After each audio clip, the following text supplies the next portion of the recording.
Thanks for being here. Subscribe to Cheating Stories Best, so you don't miss new stories. The wife did something unacceptable, and in retaliation, the husband did it.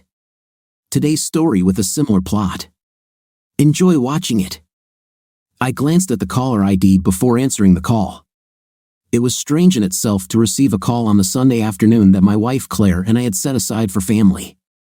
But what was even stranger was that it was my lawyer calling from Vero Beach, Florida. Hello, Pete. What's happening? Hello, Dave.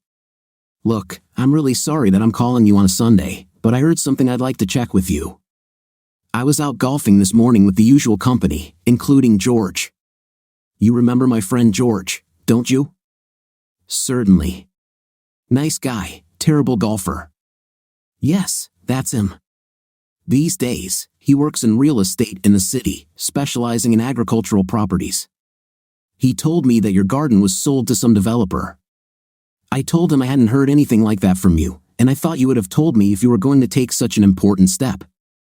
I listened to Pete and was so shocked by what he had just said that it took me a few moments to come to my senses. No, we definitely didn't sell the garden.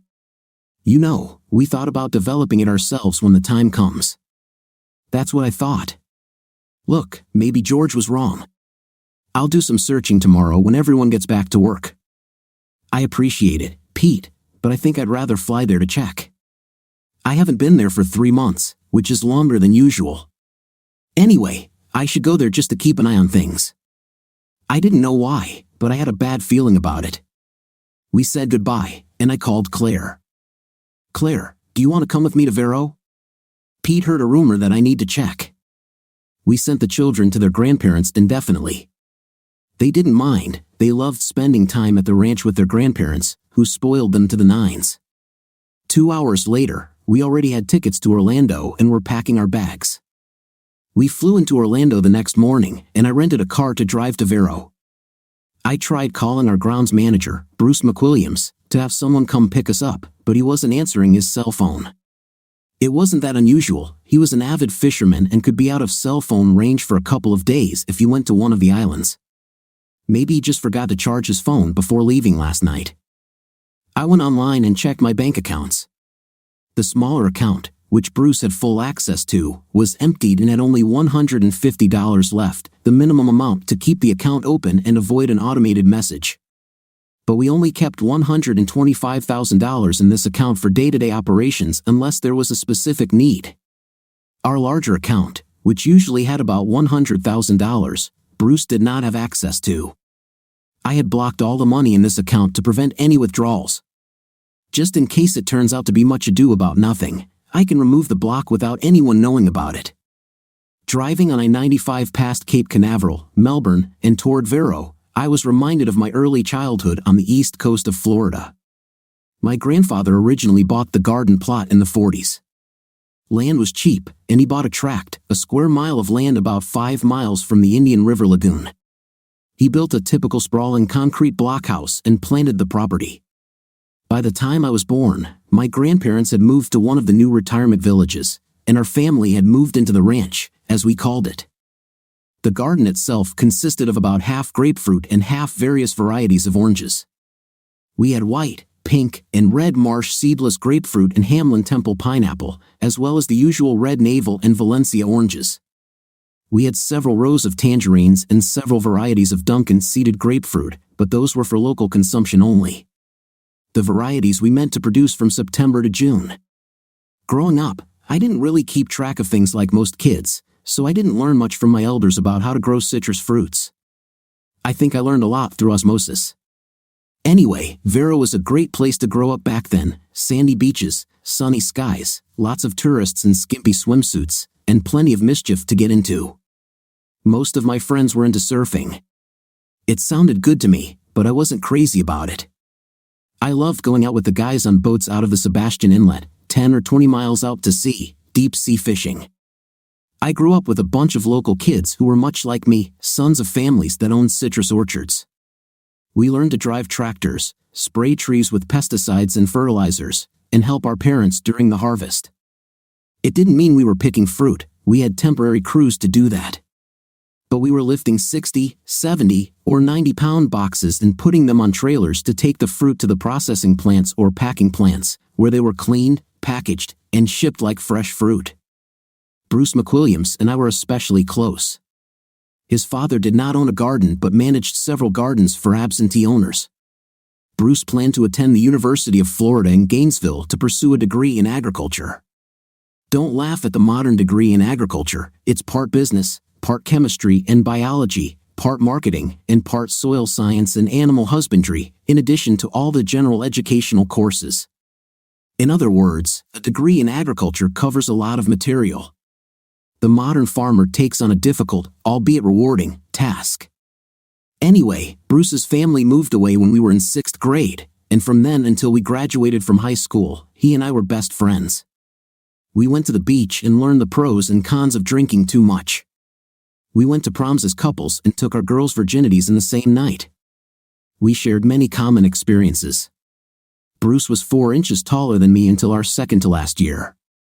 He reached his full height when we were freshmen, but in our second to last year, I caught up with him, and we started looking into each other's eyes. He was not only taller in his early years, but also more massive. I was slim and wiry, Bruce was stocky and muscular. While I ran cross-country and track, Bruce played center on the football team and catcher on the baseball team. Bruce's activities made him one of the big people in the school, mine, not so much. Despite our differences, we remained close. The third member of our little company, Pete Andrews, joined us in 8th grade. Pete, now my lawyer, was a quiet member of the team, a little more diligent than Bruce or me. Pete lived about half a mile away from us with his parents in a house closer to the beach. He was an only child and all he ever wanted was to be like his father, who was a lawyer. Pete was one of the geeks in the chess club, but we met in the orchestra, where he played trumpet and I played clarinet and saxophone. He soon joined Bruce and me, having fun and getting into trouble that would get us arrested today but was considered normal teenage behavior back then. The police at that time could take us home so that our parents would give us a good scolding, but they would not arrest us. Of course, we didn't rob stores or shoot people. We did catch a little alligator and put it in the pool in front of City Hall. Yes, we could be the culprits of that. My time at Vero came to an end, however, at the end of our final year at school. The garden was developed and running smoothly, so the family hired Bruce's father to manage the garden. Part of his compensation was that the McWilliams family lived rent-free in a house on the property. He continued to manage other gardens, so he had a profitable small business. My mom and dad still came into town at least 6 or 8 times a year for a week or more, keeping an eye on things and still enjoying their friends in the area. In fact, they bought a house on the beach nearby because they stayed there so often. I later used this beach house when I returned to the city. My wife and I moved there after our wedding, using it as a second home. Claire loved the place and had her own circle of friends in town with whom she played tennis and socialized at the country club when we were in the area. After high school, we invited Bruce's father to manage the garden, and my father bought 2 more plots of land, this time in central Tennessee. My father's true specialty was raising certified black and red Angus cattle for beef. He and Mom moved to Maury County, south of the Columbia County seat, and started their ranch. To be honest, Bruce, Pete, and I would have split up anyway. Bruce went to the University of Florida in Gainesville in the fall, Pete went to Duke University in North Carolina, and I went to Vanderbilt University in Nashville. Bruce, of course, was an agronomist. Pete studied political science as a pre-law major and then got a law degree from Wake Forest, and I got an economics degree and then an MBA. Vanderbilt does not offer an undergraduate business program, but their Owen Business School is highly ranked. However, we all kept in touch. It was easy to keep in touch with Bruce since his father took over the management of our garden. Every time we came to check on business, which was quite often, I would probably see Bruce eventually. Bruce's father retired, and Bruce took over the business. He was a respected orchard manager, a rarity in the world of scammers that made up the Florida citrus industry. Pete and I didn't see each other much, but we talked often and met up after school was over. After law school, Pete returned to Vero and became our lawyer. We mostly saw each other at social events. He promised not to take money for it. When we arrived in Vero, I dropped Claire off to unload our luggage and began organizing meetings with local friends. I continued on to a local chain restaurant where I arranged to meet Pete. Pete was already seated when I arrived. He waved to me as I walked in and I walked over and sat down. Well, I didn't speak directly to George this morning, but there's a rumor going around among people in the real estate business that one of the development companies has bought your garden. Damn it. Well, we'll stop it today. The seller probably hasn't submitted the documents yet. By the way, Pete, the garden's operating account was depleted to its minimum last Friday. I blocked all other accounts when I went online to check their status. Fine. I would suggest this myself if you hadn't already done so, but it's worth going to the bank and also to the real estate agency. Pete answered thoughtfully. At this point, if the morning wasn't already in complete crisis, Big Bubba Smith walked in. He noticed us and approached us purposefully. Hey, boss. What the hell is going on? I knew I wouldn't like what I heard. Bubba, as he was known, grew up in Fort Pierce near Vero. He was a tall, thin, chain-smoking black man who had managed our garden operations for 20 years. He received the nickname Bubba because people thought his face was similar to that of former professional football player Bubba Smith. Basically, half the big guys in the South are called Bubba. I think his real name was Dwayne, but as soon as someone called him Bubba, the name stuck. I stood up, took Bubba's hand, and shook it before we sat down. I signaled to the waitress for another cup of coffee, which appeared almost instantly. So, Bubba, why don't you tell me what the hell is going on? Well, first of all, Bruce told me that you were thinking about selling the garden, but he told me not to tell anyone about it because it's still in doubt.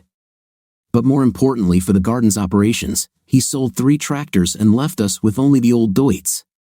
And to make matters worse, no paychecks were issued last Friday. Damn, I said. Pete added, without a doubt. Bubba just nodded his head. It took me a few minutes to think about everything. Okay, Bubba, I'll go to the bank and get paychecks for you and the crew. I still need to go there. Bruce is lying if he told you we're selling the garden. Do you know who he sold the tractors to? I think I know. It seemed like a couple of his friends, and there was another guy who was apparently looking for a 3rd tractor, he answered. Fine. Then why don't you call the agricultural theft unit at the sheriff's department and file a complaint? Tell them that you told me Bruce was selling equipment, and that you became suspicious, checked with me, and found out he was stealing and selling garden equipment without permission. Tell them they can call me to confirm, and I will happily sign the complaint. Glad to help, boss. Damn, this John Deere was almost new, only about 20 hours of work. He drained his cup of coffee and stood up to get started. Now I had another problem, getting paychecks for our crew. I needed to call our payment service and transfer money to them so they would issue checks with the correct withholdings and taxes. I might do this later in the day. First, I had to go to the bank. When Pete and I arrived at the bank, I asked for the manager. Henry Wright was another local boy, not from our class and several years younger than us. We all knew him. Henry quickly walked out of his office towards Pete and me. Hi, Pete. Hi, Dave. Boys, I'm so glad to see you. Dave, I've been trying to call you all morning. Let me guess. Are you interested in blocking the accounts that I installed? Certainly. But let's go to my office to talk there. There's no need for the whole world to know about your affairs. Agreeing, Pete and I followed Henry into his office, and he closed the door behind us. His office had glass windows overlooking the parking lot on one side and the bank on the other. The wall behind him was solid, no one could sneak up on Henry. Henry first offered us something to drink, water, coffee, or soda.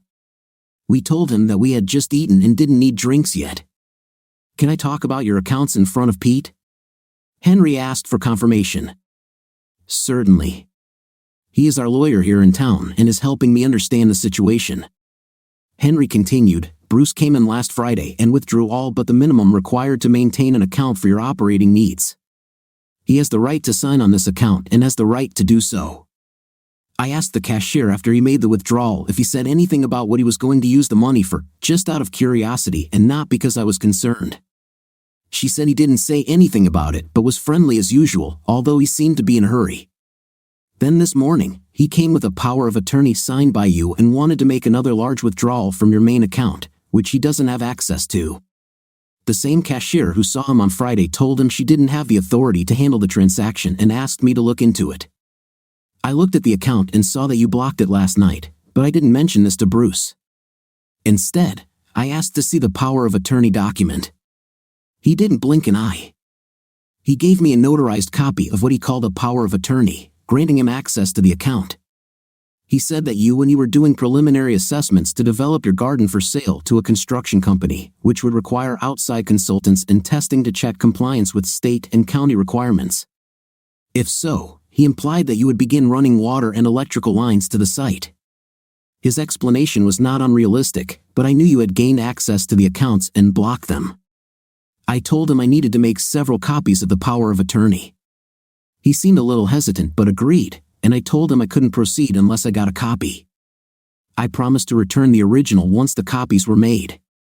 He gave it to me, and I asked June to make a couple of copies. After she was done, I gave him the original back. I think he expected that this would be the end of it and that he would be able to draw a conclusion immediately. I explained that, like the cashier, I was unsure how to conduct a power of attorney transaction and needed to call the main office to have someone explain the details to me. I told him he could return in the afternoon to complete the operation. By that time, I was already somewhat suspicious. After he left, I took out the signature cards that I had seen you sign in person. When I compared your signature on the card, two things struck me. The signature on the purported power of attorney looked like someone had traced it from another document. We received some training in recognizing forged signatures, and this had the hallmarks of a forgery. The letters weren't written in long, flowing lines, and there were small places where the letters didn't line up correctly, as if someone had copied one letter at a time. But the real confirmation was what I remembered from seeing the original signature card. Your signature included your middle name, but this document only had your first and last name. You're right, Henry, and very observant. I have always used my middle name on legal documents. Right, Pete? My middle name is Wellborn, after my old family name on my mother's side. I've never used it for anything but legal documents, so other than Pete and my family, not a lot of people knew about it.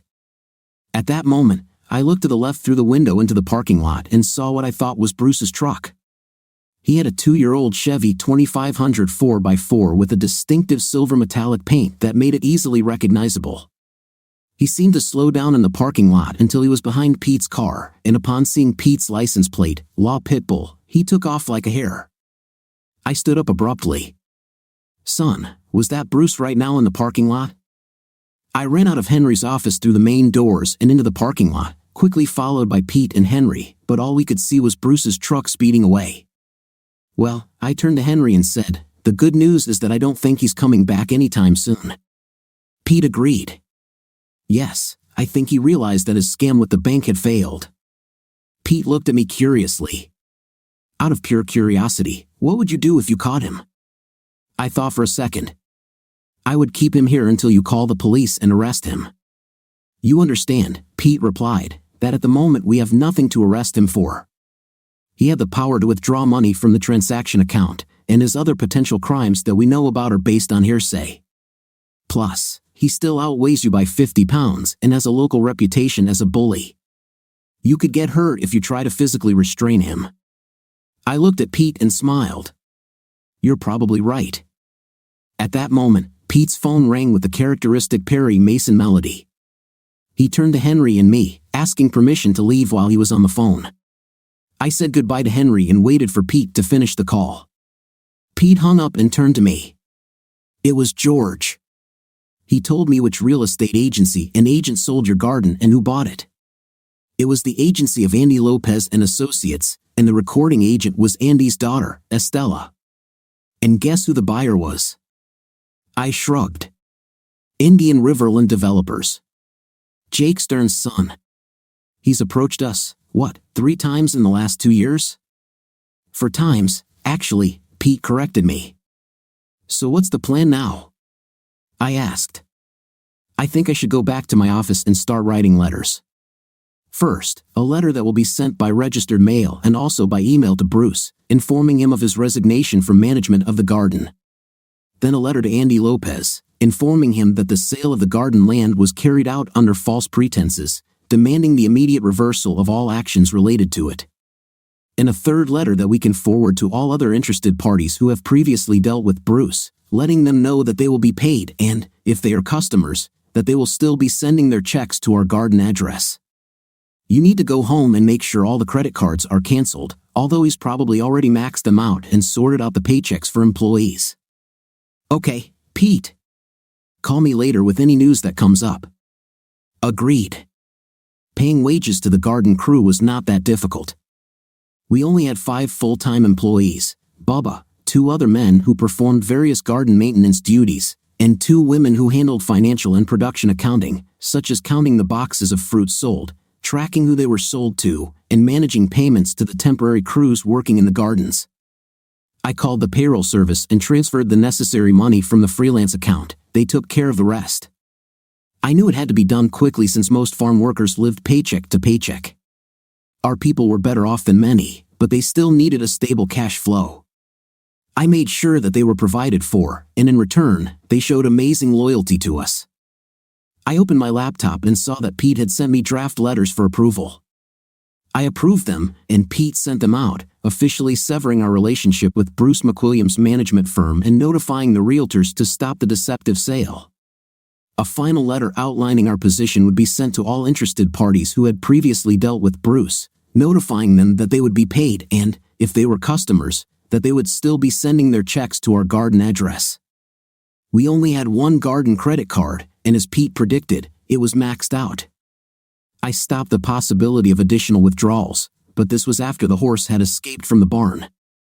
Luckily, the car had a limited credit limit as well as a daily maximum for cash withdrawals. Maybe I can give something back. Urgent matters were completed. Claire left me a message that she was having dinner with a few of her friends from the club and that I was on my own for dinner. Since I had a few hours to spare, I grabbed a glass, put a large ice cube in it, and went to the liquor cabinet to pour myself a shot of Scapa, a single malt Scotch whiskey from Scotland's northernmost islands, Orkney. It was so light that its taste exploded in my mouth, awakening all my taste buds. It always seemed to inspire my thoughts. Sitting in my reclining chair, I leaned back and thought about how Bruce and I grew up together. For a long time, we did everything together. We caught that 4-foot alligator and put him in the reflecting pool in front of City Hall. Another time, we added detergent and some dye to the fountain in front of one of the upscale hotels on the Barrier Island. Both places installed security cameras after that, so our fountain fun stopped. Sometimes we would sneak into the garden, start one of the tractors or other equipment, and move it from place to place. We never damaged them or took them out of the garden because that would have been stealing, not just naughty, so we set a boundary for ourselves. It was with Bruce that I first tried alcohol, had my first cigarette, got drunk, and smoked a joint. I learned a few lessons from those first experiences. After I vomited everything in my stomach, my father dragged me out of bed the next day and made me work in the garden all day. I limited my drinking after that. To be clear, not everything we did as children was bad. We were both in Cub Scouts, went deep-sea fishing with our dads when they rented a boat with a professional captain, and got good, if not excellent, grades. I was usually a better student than Bruce, but I wasn't going to be the top student in the class. We did extracurricular activities. Bruce played football and other sports, and I played in the orchestra and ran cross-country and track. Overall, I never thought that our early lives could lead us to a criminal career. Events like this attempted garden sale have made me look at some things more critically. As we got older, Bruce and I became more adventurous but edged closer to illegal and dangerous activities. I admit that even though Bruce was coming up with ideas, I was willing to go along with him. Bruce was bigger than me and a little older, and I knew he did riskier things without me when I wasn't around. He always managed to get away with it. He was my closest friend, and I think I always subconsciously sought his approval. After our other friend Pete joined us, he was probably smarter than me because he refused to participate in some of Bruce's crazy ideas. He told us that his goal was to become a lawyer and that even minors with criminal records would have a hard time getting into a prestigious law school. We accepted it and didn't blame him. We kept inviting him on our adventures, as we called them. Sometimes he came, sometimes he didn't. I understood Pete's long-term thinking about his life goals, but even if he said it with a smile, Bruce called him a weakling or a coward for avoiding our wildest antics. When we were teenagers, there were several occasions when we went down to the harbor and took some absentee owner's boat for deep-sea fishing without permission. I don't know if Bruce had any friends at the marina, but he was able to get the keys to open the locked gates meant to keep people away from the boats. Bruce always knew when the owners weren't around and didn't notice their boats were gone for the day. We always left them clean and well kept. Upon returning, we also filled the fuel tanks to the level they were at when we took the boat. So if someone found that a boat they had left fully filled suddenly only had a quarter tank, it might have raised suspicions. Likewise, if they had left the boat with less than a full tank, Bruce would carefully fill it up to that level. This should have been a red flag to me that Bruce was thinking a lot about how to cover up what was essentially a crime. It might not have been a big crime, but it was still a crime. Worse, I suspected there were times when Bruce had things that might have been taken from boats in the harbor. One day, we were on Bruce's father's boat, and Bruce suddenly had binoculars that I had never seen before. These were clearly expensive marine binoculars, not new, but in excellent condition. Bruce, being Bruce, always had an explanation ready. He said one of the garden owners had taken him on his boat, and when Bruce complimented him on his binoculars, the owner gave them to him. Well, what could I say? This could happen, even if it wasn't the most plausible explanation. When you hear the sound of hooves, you think of horses, not zebras. Another time, I witnessed Bruce selling a gun I had never seen before to a known lowlife from Fort Pierce. When I asked him about the deal, he said he was just an enterprising man who knew someone wanting to sell a pistol and also knew that this guy from Fort Pierce wanted to buy one. He simply made money on the difference between the purchase and sale prices. He was over 21 at this point, so a personal transaction was legal in Florida, but I still had my suspicions that Bruce would be willing to take something without asking if he thought he could get away with it. Friendship with Bruce had other benefits for a young guy like me. As the star of our football team, Bruce seemed popular with many girls. One afternoon, after a game against a Port St. Lucie team where Bruce scored 3 times, including the winning touchdown, he asked me if I wanted to have a night. I think he suspected that I was still a virgin and wanted to introduce me to the world of intim. I answered, of course, who wouldn't? He asked me to get some booze, tequila as I remember, and bring it to one of the local parks. I pulled out a bottle from my parents' supplies, and Bruce came with 2 girls. I already knew that Bruce preferred Latinas, so I wasn't surprised when the 2 girls he brought to the park were Connie Lopez and a girl named Eva, whose last name I don't remember. Both were Hispanic. Connie's family had fled Cuba, and Eva's family, as I remember, was of Mexican descent. Her father worked on a plantation, and her mother worked in a packing plant. Connie was quite famous in town, having been one of the varsity cheerleaders at Vero Beach High. Eva did not attend the same school. She might have gone to a Catholic school that served Vero in Fort Pierce, or she might have been working and not going to school. I wasn't interested and didn't ask. Bruce always claimed that Latinas were the best because they had big breasts, knew what they had to do, and would do anything to date popular guys. We sat on one of the benches in the park, far away from other people, and started making tequila shots the classic way: lime juice on hand, dip in salt, lick, and drink tequila. Of course, this was not high-end tequila. It was the kind my parents used for margaritas or other mixed drinks. After we had emptied most of the bottle, we went to one of the slightly shady hotels away from the beach, and I got a room. Thinking about it now, I often bought drinks and paid for rooms. It seems Bruce was taking advantage of me financially even then. As soon as we got into the room, Bruce turned on the radio to a salsa station, and the girls started dancing and stripping in front of us. It was really cute. Bruce told Connie to take care of me and show me how it's done while he took care of Eva. Once we were showered and dressed to leave, Connie held me until Bruce and Eva left. Then she told me the sad truth: "Dave, I want you to call me next week and find a time when we can have an intim again. Now listen to me carefully. Don't fall in love with me." Many men think they are in love with the first woman they had a night with. This is not love, this is attraction. You will have an intimate with many women, Dave. You are smart, handsome, and wealthy, and I will teach you how to have good night. You don't want to think that we're in love. I don't love you, and we have an expiration date. I like night and like having an intimate with different men, so keep that in mind and don't be upset when it ends. I really like you, you're a good guy, better than Bruce. Don't be offended when I say it's over. Just find yourself a new girl and enjoy your youth and freedom.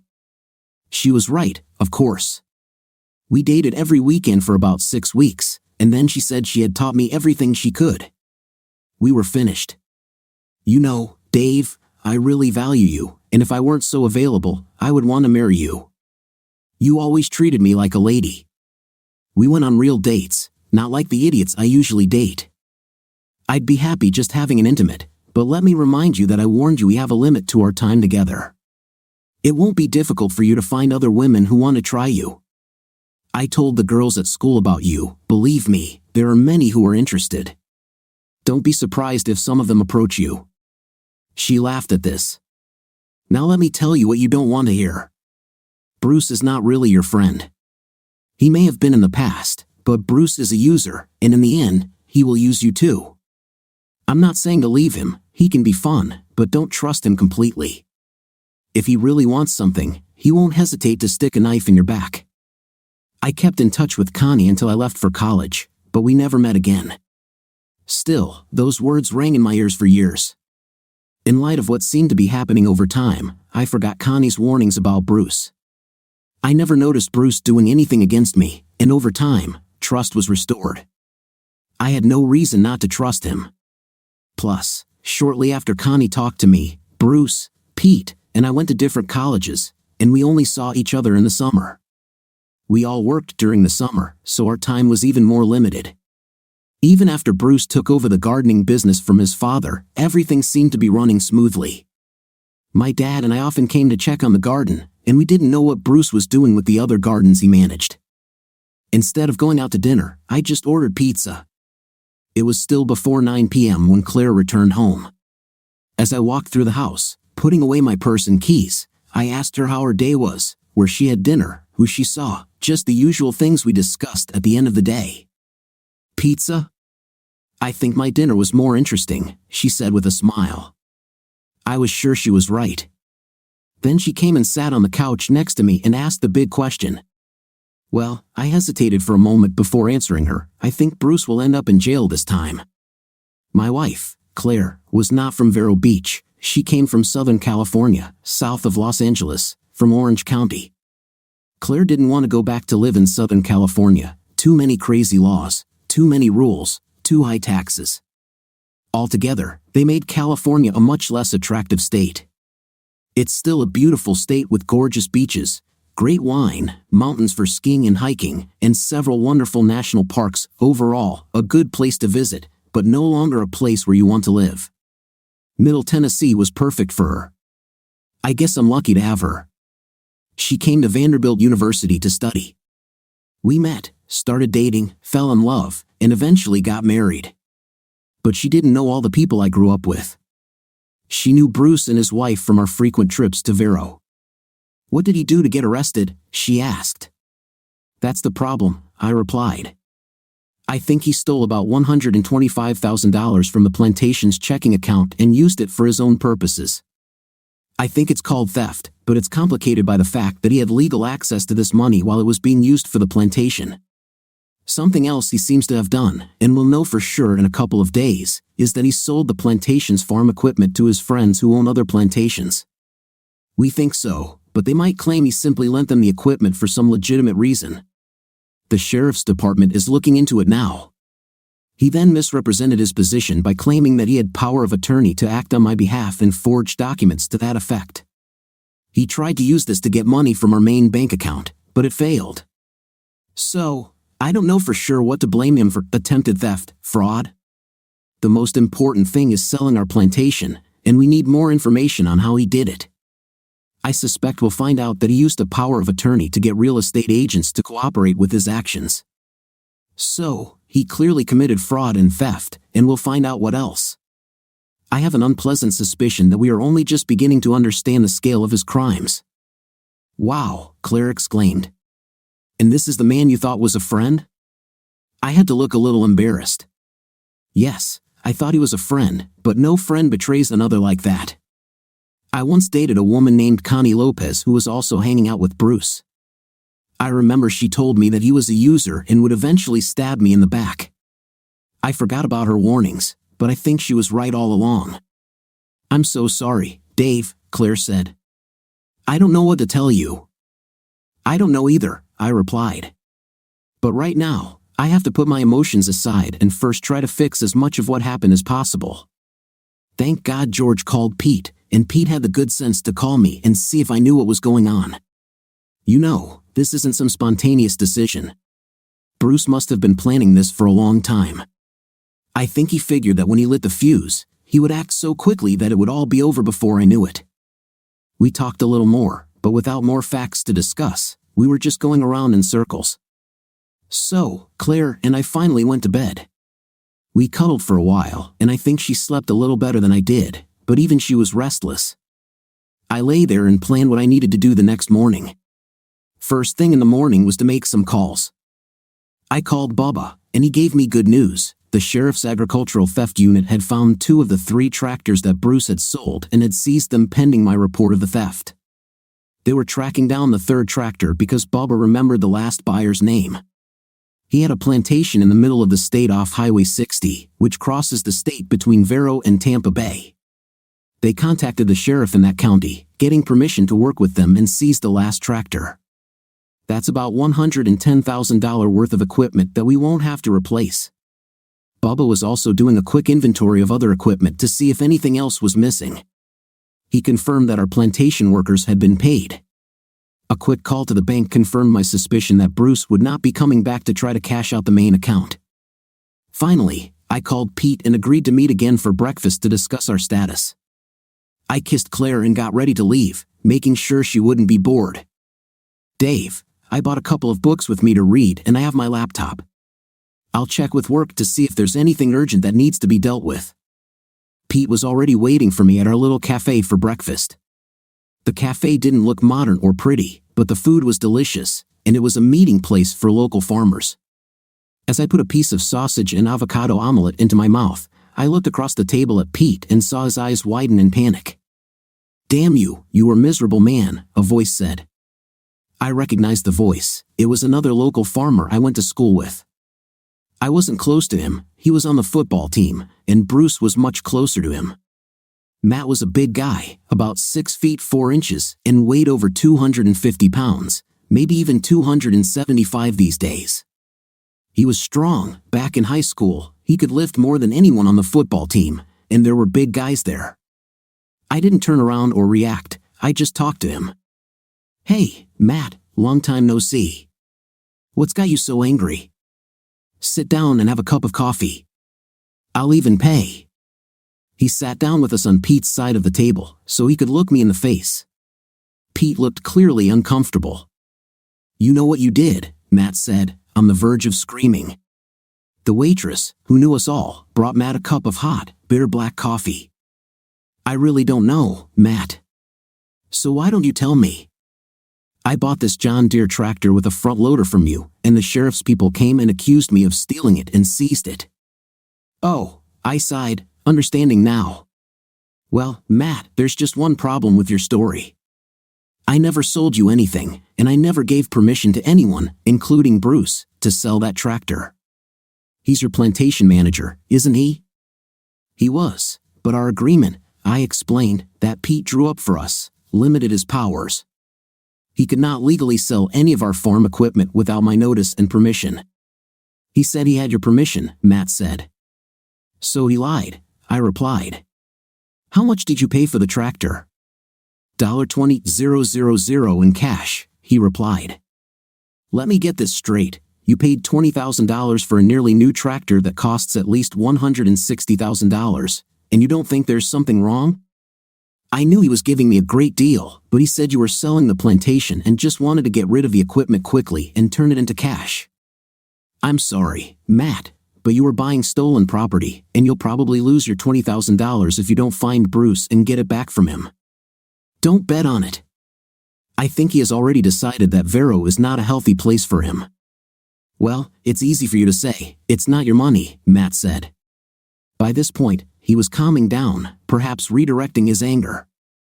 Understand, Matt, he stole at least $25,000 from me and probably more that I haven't found yet. Bruce deceived all his old friends. Matt nodded his head. You know, Dave, he was a bit of a slimy guy back in high school. Sometimes things would disappear from people's lockers or their cars. Everyone thought it might be Bruce, but no one ever caught him in the act. In any case, the things that disappeared weren't expensive or important enough to make an official statement. I know what you're talking about. I often saw him do something suspicious, but I could never prove it was wrong, and he always had a story ready. Matt suddenly stood up. Where are you going, Matt? I'm going to look in a few places where Bruce might be hiding, the places where we hung out when we were young, got drunk, and had fun with women. Let me know if you find him. We exchanged phone numbers, and he promised he would let me know, but he didn't guarantee what condition Bruce would be in when I got there. Pete and I said goodbye as Matt left. Well, I asked Pete, I almost hope Matt doesn't find him.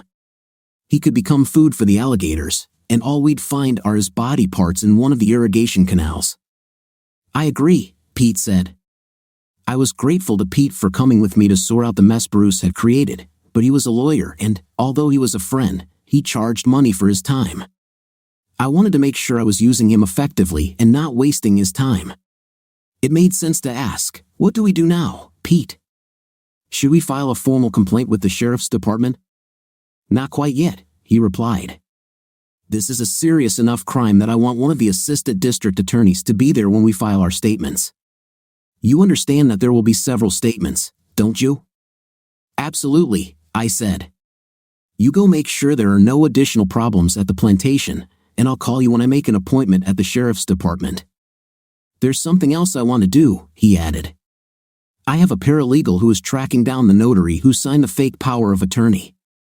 She's definitely involved in this scam. In fact, she may have helped Bruce create it. She may have seen more than one power of attorney, or if she's a lawyer herself, she might have access to templates to create them. Not that it was difficult, you can download templates online in 10 minutes. Anyway, I'm doing this because we need to include her in our statements. I thought that made sense. Okay, Pete. Call me whenever you want me to come to the sheriff's office. I'll go and check the plantation. We separated for a while. I didn't tell Pete, but I was going to visit the old plantation house where Bruce's family had lived to see if anyone was there. When I arrived at the plantation, Bubba had everything organized and running again.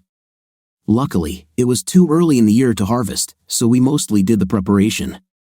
Bubba walked up to the rental car as I pulled up. Hey, boss. When will we get our tractors back? Honestly, I don't know yet. Pete and I are going to the sheriff's office later to sign statements. I don't know how long they'll want to keep them before returning them to us. Okay. We need them now. I was going to put the mower on the iota and cut the weeds again. I wanted to start with a row of Hamlin oranges because those will be the first ones we'll be collecting. Hamlin oranges were an early variety used entirely for juice. We talked about operational matters for about 15 minutes before I broached a sensitive topic. Bubba, did you have time to inspect the plantation and find out if anything was missing? Of course, boss. I think we're missing about 50 of the 60 harvest boxes. I know we're keeping score, and that's the difference between our score at the end of last season and today. Crap, I said. Bubba simply nodded in agreement. The missing plastic crates had the name of the plantation burned into them, so no one else could use them to pick and ship citrus fruit for processing. This meant whoever stole them intended to melt them back into the original plastic raw material. One $160 box of citrus crates cost us a little more than $160 each new. The most anyone could get for its plastic contents was about $118 a box. It was a huge loss for us, but if they were stolen, that's $9,500 of easy money, and it would have cost us over $13,000 to replace. This fell into the category of grand theft. Although we prevented the fraudulent sale of the plantation, the losses piled up. The good news was that if Bubba was right and nothing else was missing, we still had most of what we needed to keep the plantation running.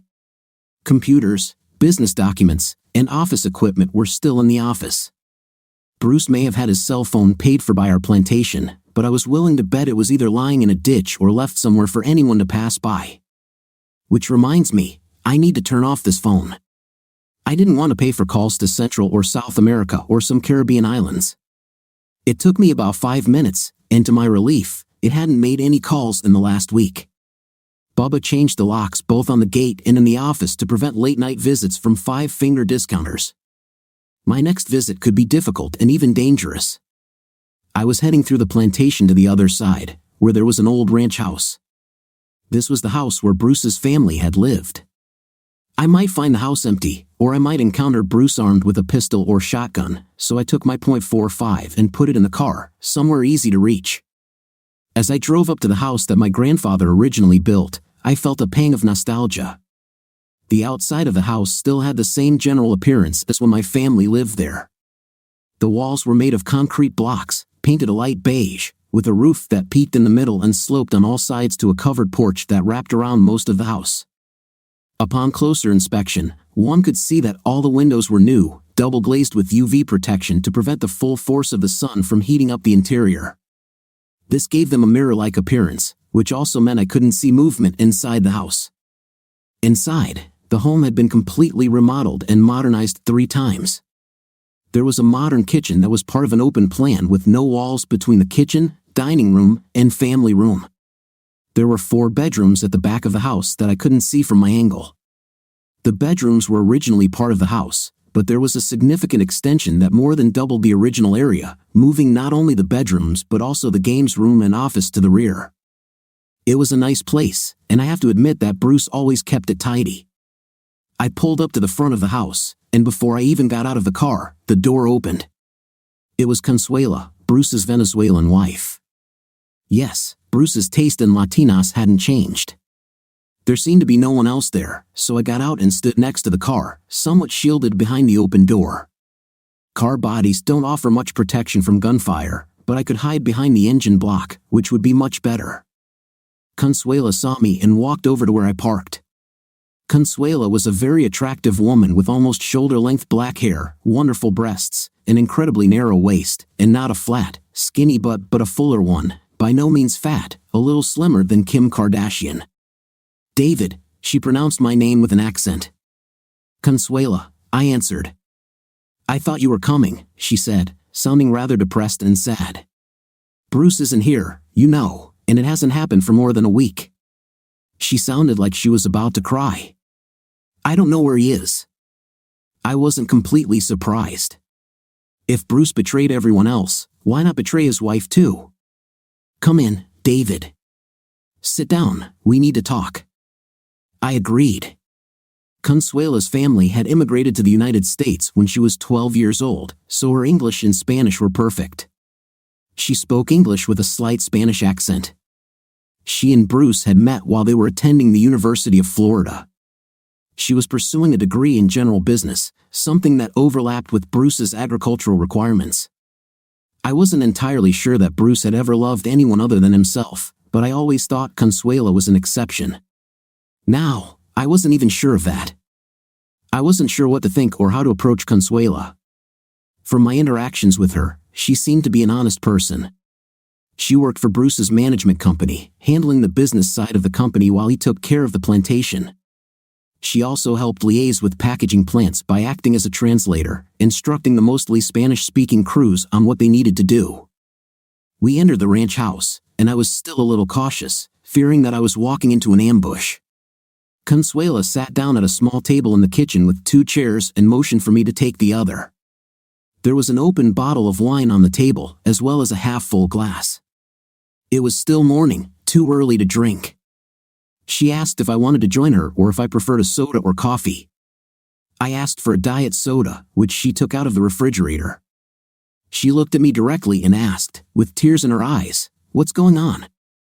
I looked back at her and said, "I don't know." "Why don't you tell me?" "Bruce left a week ago, and I haven't heard from him since." She began to cry. "I don't know if he's alive or just hiding from me. I think he has some he's dating, so maybe he just left me and the boys to fend for ourselves." "Where are the boys?" I asked, thinking that even Bruce couldn't abandon his sons. "My parents have them until I figure out what to do next." Fine. So why do you think Bruce might be dead? It's a long story. Just start from the beginning. Consuela fell silent and took a deep breath. Then she took another long sip of wine and refilled her glass. It all started about 6 months ago. Bruce told me he had a plan that would make us rich. I asked him what he was thinking, and he said he couldn't say. Then I asked him directly if he was planning to do something forbidden. He laughed and assured me it had nothing to do with anything forbidden. I insisted he give me at least a hint of what he was planning. After all, it was about me and his sons. So he gave in and told me he was involved in a project to create large citrus and coffee plantations in Central America.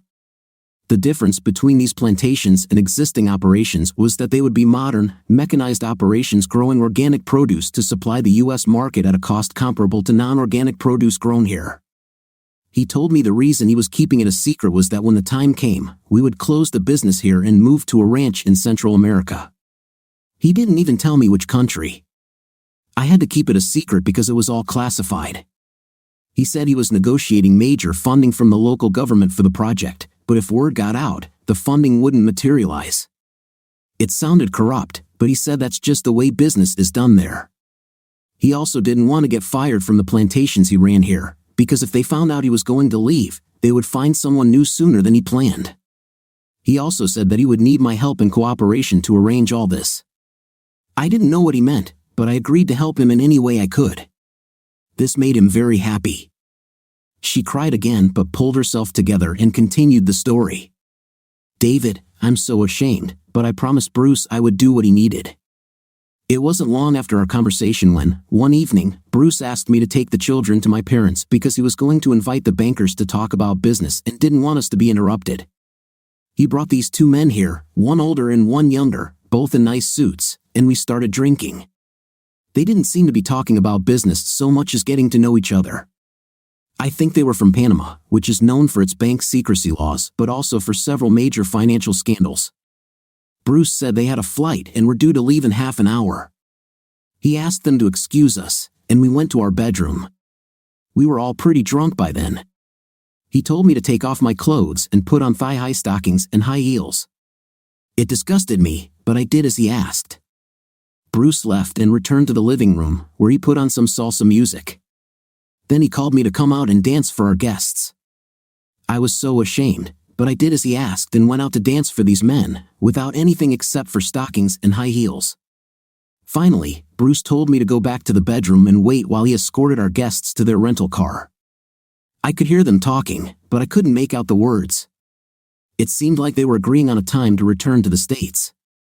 Consuela took another sip of wine from her glass before speaking again. A distant look appeared in her eyes. 2 weeks later, Bruce told me the bankers would be back with documents for him to sign. I told him I didn't want to repeat what he made me do the first time. He said we really needed to work with these people and that they were counting on me to be good to them. Again, we had a couple of drinks while waiting, and I still told him no. He finally insisted that I take a pill to calm down, as he said. I took the pill, and my thoughts became a little foggy. He told me again that we would become rich if I just helped him. I finally said okay, I'd help. Right before a rental car with 2 guys pulled up, they walked up to the house, and Bruce let them in. He told me to take off their jackets and hang them in the hallway closet. I did it. Then Bruce made us all mix drinks, something with tequila. We raised a toast to our future success. By then, I was very relaxed and didn't worry about anything. He told me to put my thigh-high stockings and high heels back on, and I remember thinking, oh, I'm going to dance without clothes for these 2 guys again, but it didn't bother me anymore. I thought that if they wanted to see me without anything again, it wouldn't hurt anyone. I changed and returned to the living room, ready for the show. But when I came out, everything was different. Bruce turned on the salsa music, and I started dancing, but the 2 guys and Bruce stood up and came to me in a circle, starting to do the dance moves too. At that moment, I thought it was funny. I was dancing without anything with 3 dressed guys. Then Bruce told them they could touch me. I was so confused by the pill and the tequila that I didn't even protest. After that, they went to the table and started signing papers. Then they left. Bruce came back into the bedroom, hugged me, and told me I was the finishing touch to complete this part of the deal. He said I did what he needed me to do that night. Then he put me to bed, and we had a night. Consuela began to cry again and took another sip from her glass. At that moment, I realized that I was Bruce's pawn, used to obtain funds for his project, and he didn't even tell me exactly what he was doing. I think he lied to me when he said it wasn't substance-related. When I heard your car pull up, I expected it to be Bruce with more men that I would have to entertain. You know that we manage 4 different plantations here, yours and 3 others. The other owners are absent and only come here once or twice a year. I think they own the plantations as a tax deduction and only come here for vacation with their families, claiming it's a business trip. For the last 2 months, each of the remaining absentee owners has been coming to their plantations, each about 2 weeks apart. Bruce would bring them here, and we'd have a drink. He'd give me another pill to calm down, and then we'd all get without anything.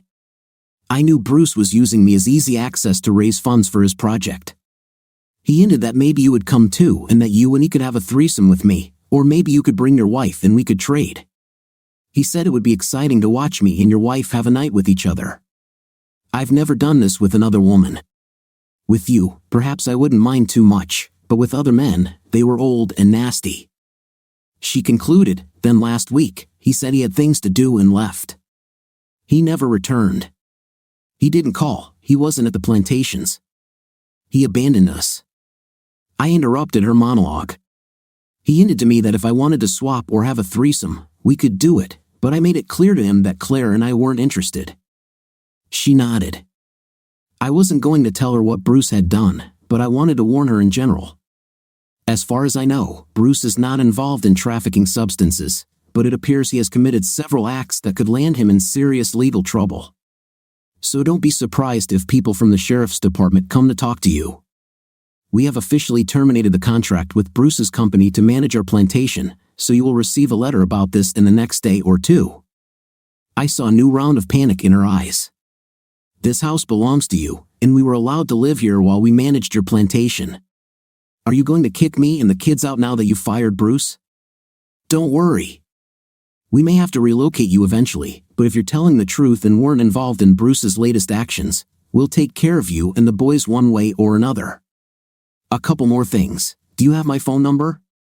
She checked her phone and confirmed she had it. Okay, if Bruce shows up, call me. And one more thing, has Bruce ever mentioned the name of that woman you think he's dating? No, she replied, but I think she's from Central America, perhaps from Costa Rica. Well, call me if you find out anything else. Consuela stood up and hugged me. Thank you, David. You are one of the good men in this world. As I walked back through the plantation, no more than 2 minutes had passed when my cell phone rang. I looked at the screen and saw that Pete was calling. Pete, what's going on? Let's go to the sheriff's department. Teresa DVA, one of the assistant district attorneys, is going to meet us when we file charges. I'll be there in a minute. It took me about 15 minutes to get to the sheriff's office, and Pete was already standing outside waiting for me. Almost immediately, an official car pulled up, and a woman of about 35 got out. Teresa, meet Dave Stevens. Dave, meet Teresa DVA, one of the assistant district attorneys. We shook hands and exchanged pleasantries. Teresa was here at Pete's request to keep the prosecutors on the same page because there would be a lot of crimes and probably a lot of people that would be charged. Pete assured me that she was competent and tough on crime. Teresa agreed that it was a good idea to get her involved from the start. We then entered the sheriff's office together, where we were ushered into a conference room to lay out our charges against Bruce and currently unknown individuals for a number of crimes.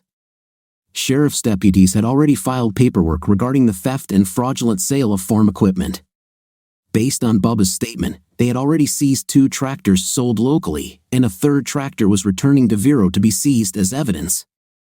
Pete informed them that he had documentation proving that Bruce's powers were limited and he could not sell anything other than fruit from the plantation without special permission. I asked how long it would take to get the tractors back and was told it would take a couple of days to confirm our ownership records, numbers, and so on, found on the tractors, and to have a forensic scientist come to do a full set of photos as evidence. the deputy told me that some of the tractor buyers were considering filing a lawsuit against me to recover what they paid Bruce for the tractors.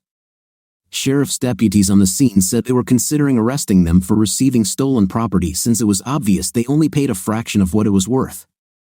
I think that stopped talk of suing me. They would just have to accept that they paid Bruce. They have the option to file a complaint against Bruce for theft by deception. As for Bruce's actions at the bank, we could not charge him with theft for emptying the transaction account because he had the right to access that money. I was told later I could file a civil claim against him for a refund, but I wasn't holding my breath. They could accuse him of fraud and attempting to steal money from the main account using a false power of attorney. Finally, there was theft by selling the plantation. It was a little more complicated as to what charges would apply since we were preventing the actual transfer of the plantation, but preventing theft in the process does not erase the attempt. This ended our initial session, although we made it clear to the deputy that if we found additional crimes, we would return. D. Silva thanked us for the information and suggested that when the documents reached the prosecutor's office from the sheriff, they would likely add a few additional charges. Then she returned to the office. I had a feeling that it didn't matter what charges were brought because Bruce wasn't going to wait around to be arrested. I expected him to sell his truck and cover his tracks while we ran around in circles figuring out exactly what he did. A new identity, a new location, hundreds or even thousands of miles away, he would disappear. Additionally, at this point, all of his crimes were property crimes and did not have as high a priority as other crimes such as murder, assault, or kidnapping. There won't be multi-layered all-point bulletins, and even if there are, there won't be police briefings for the guys on the streets for more than a day or two. Unfortunately, there are too many other serious crimes. I followed Pete to our next stop, Andy Lopez's real estate agency, Properties by Andy. Both Pete and I had met Andy at various events, although we were not friends, more like casual acquaintances. When we entered his office, we were greeted by a young, well-dressed woman, clearly a salesperson. She smiled, greeted us, and was only slightly disappointed to learn that we were not looking for real estate but had come to see Andy. Andy came out, and when he saw Pete, he rolled his eyes and said, "Pete, what a mess." "Sorry about that, Andy, but it was very good for you that we were able to prevent a fraudulent transaction." "Yes, you're right. Let's go to my office.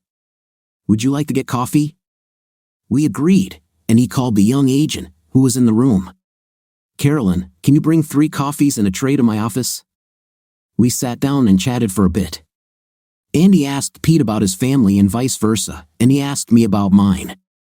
Since we no longer lived in Vero, I told him about Claire and the kids. Carolyn brought a cart with 3 coffee mugs and all the accessories.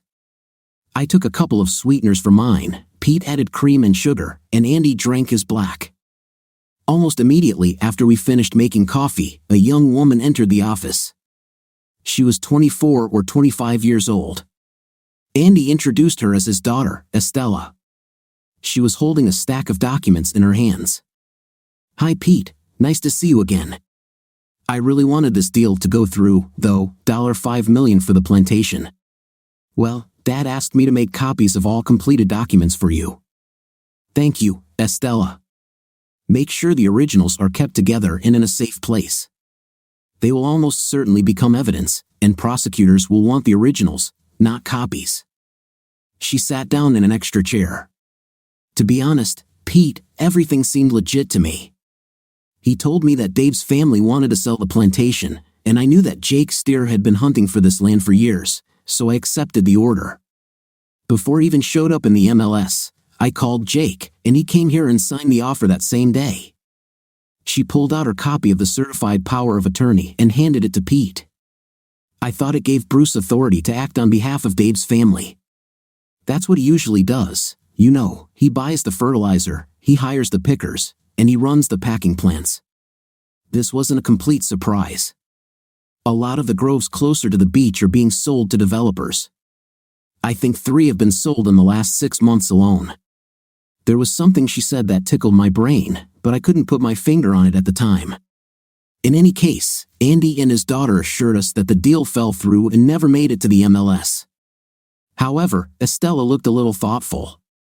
I asked her what she was thinking about. With one of those "that's not very funny" laughs, she said, Do you realize that a 6% commission for listing and selling real estate, or even just a 3% listing commission, would make my year? Here's my new car. Yes, I agreed, mentally calculating the commission from $150,000 to $300,000. However, Estella had another thought as she silently said to herself, "That son of a, I let him take me, and now it all disappears. I'm finished again." We left the office and found another place where Bruce had left a trail of problems behind him.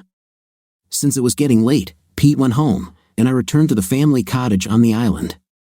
There, I found Claire waiting for me. "How did it go?" she asked.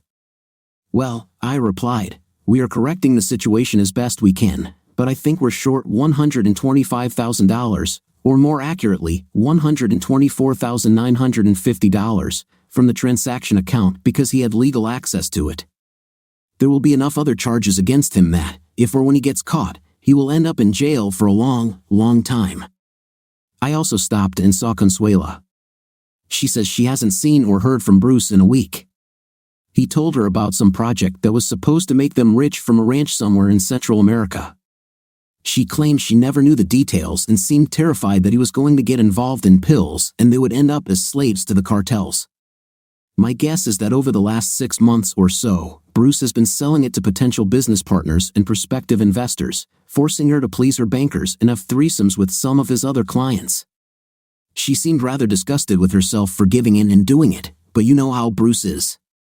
He promised her the moon and placed the guilt on her, saying that if she didn't agree, the failure of his project would be her fault. He used substances. At this point, Claire interrupted me. "Dave," she said, "I never told you this before, but before we got married, Bruce suggested that you, me, and him could have a threesome. He claimed it would be the best night I'd ever had and implied that after the first time, we could do it again in the future. In fact, he even suggested that once we were married, we could switch places. When we were here in Vero, I was horrified and disgusted that a man who was one of your best friends would do such a thing. I never told you because I was sure he was drunk at the time and because he was a close friend." The next day, I don't think I remember what he said, and he acted normally again, so I didn't pay much attention to it. But I don't know if you noticed that I always kept my distance from Bruce. I always stayed by your side if we needed to be together. I did notice this but attributed it to some instinct that told me Bruce was not being entirely honest and was perhaps too flirtatious and touchy-feely, more than most women would be comfortable with. I stayed with him because, like his father before him, he was a good Grove manager. This new discovery only increased my anger and sense of betrayal. He may have been drunk, but I'm sure he knew and remembered every word he said. Perhaps he thought he had planted the seed of an idea in her head that she might act upon in the future. He definitely didn't know my wife as Connie Lopez told me years ago. Bruce is not, and never has been, my friend. I changed the subject and told Claire that we were going to dinner with Pete and his wife, Brenda. Brenda was one of the women in Vero whom Claire loved very much. Being able to have dinner and chat with her was a nice opportunity. "But keep in mind that you and Pete are not doing business today," I added. "I agreed," Claire said. "Pete told me Brenda had gotten the same promise from him, and we had a nice dinner together at one of the great seafood restaurants close to the ocean. The seafood was straight off the dock, as fresh as it could be, and the chefs had spent years perfecting their craft. I had to admire what they did. When I tried to cook seafood at home, I never did it as well. Like most of the year, it's warm in Florida, so we took a walk on the beach. At this time of year, the insects weren't too bad, and the weather had cooled down from the summer heat, so it was nice to walk along the beach listening to the sound of the waves. For me, it brought back memories of my teenage years in Vero with friends. But like Jesus and George Washington, I had to deal with my Judas, my Benedict Arnold. Back at the beach house, Claire and I got ready for bed, and when I pulled back the sheets and saw Claire without clothes while waiting for me, I knew I was in for a good evening. We made love, and then I wanted to talk to Claire about Consuela. "Claire, have you ever wanted a threesome or anything else that Consuela was forced to do?"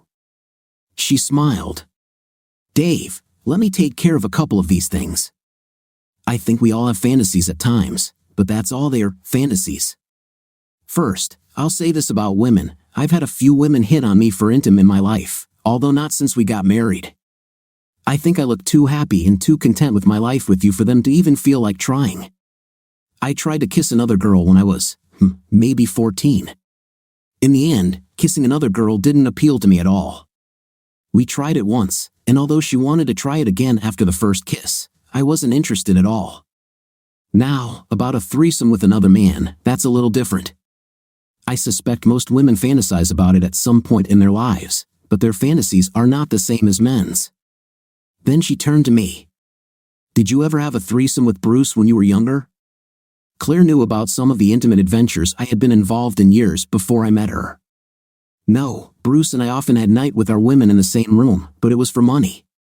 We only had enough money for one room, but we never had threesomes or swapped the women we were with.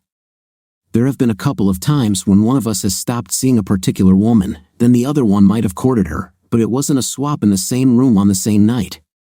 If Bruce was having some kind of threesome at the time, they weren't with me. Claire paused briefly before moving on to a slightly different topic. Have you ever fantasized about a threesome? Of course, I said. My threesome fantasies were always with two women. There were a couple of times in college when I thought I could get close to it, two women at the same time, but something always got in the way and it never happened. You know how one of the drunk girls I was about to bring to my room started vomiting on herself and the other girl? That quickly stopped any thoughts of intim. They both left me and went back to their room to wash up. I laughed, remembering this. Have you ever thought about asking me to have a night with you and some other man? No, Claire said. For many reasons, I just never imagined it. First of all, ever since I met you, I've been so obsessed and jealous of you that I would probably kill any man I found having an intim with you. I'm just too possessive. The second reason is that asking for intimate with someone else, even if we never do it, would hurt your feelings and make you lose trust in me. I couldn't stand it. Well, at least you got the answer right, Claire said with a laugh. I thought for a moment. I think that's why Consuela feels so betrayed and abandoned right now. When Bruce started treating her like his personal escort and acting as her pimp, it showed her that he didn't love her the way she loved him. Then why do you think she did this? I asked. I think for several reasons. Latino women are often taught in their culture that they should do what their husbands ask and want from them. This usually doesn't apply to things like exposing themselves to other men, because most Latino men, like me, are too macho to let other men have their wives. Remember how she thought Bruce was dating another woman? For her, it was a way to prove to him that she, and not some other woman, was the right one for him. I could be completely wrong, of course. Claire and I talked a little more about other things until she fell asleep. I, on the other hand, couldn't sleep, thinking about the latest events. The next morning, Claire and I were having breakfast again when the phone rang. It was Pete. Dave, am I interrupting? No, just finishing breakfast. I wanted to update you with the latest information I found. Remember how we thought the notary who signed those powers of attorney was part of a scam? Well, I found her, not where she is now, but where she was. She worked as an assistant and notary for another real estate company here in town. She was a messenger for agents, doing paperwork around the county, minor clerical work, and so on. She recently received her state notary certificate but stopped showing up for work about a week ago. Her name was Claudia Rivera, but we did a little background check and found that she may have had a suspended conviction that was expunged after her probation was completed, under the name Claudia Riva. Can you guess what she was convicted of? Forgery?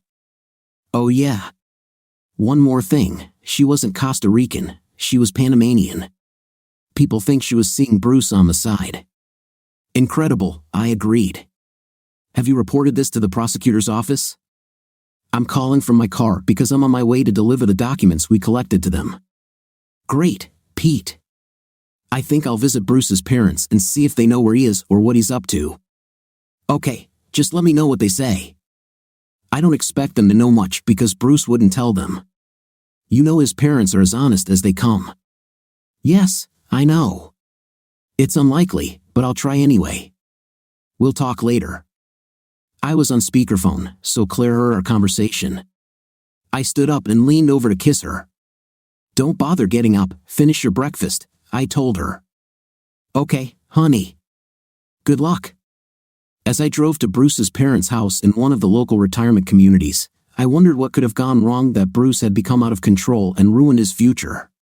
His company seemed to be thriving, and so did his wife and children, at least until he decided to ruin everything. What had changed? Was this related to the new mistress he took on? Was it worth all this expense? I didn't think so. Bruce had never been faithful to one woman, and I didn't think that would change. Maybe someday I would meet her and understand what he saw in her, although most likely, I would see her in an orange prison jumpsuit. When I pulled up to the little house and parked in the driveway, Bruce's parents, Jim and Maggie, came out to greet me. The cottage was nice and built quite recently, about 10 years ago.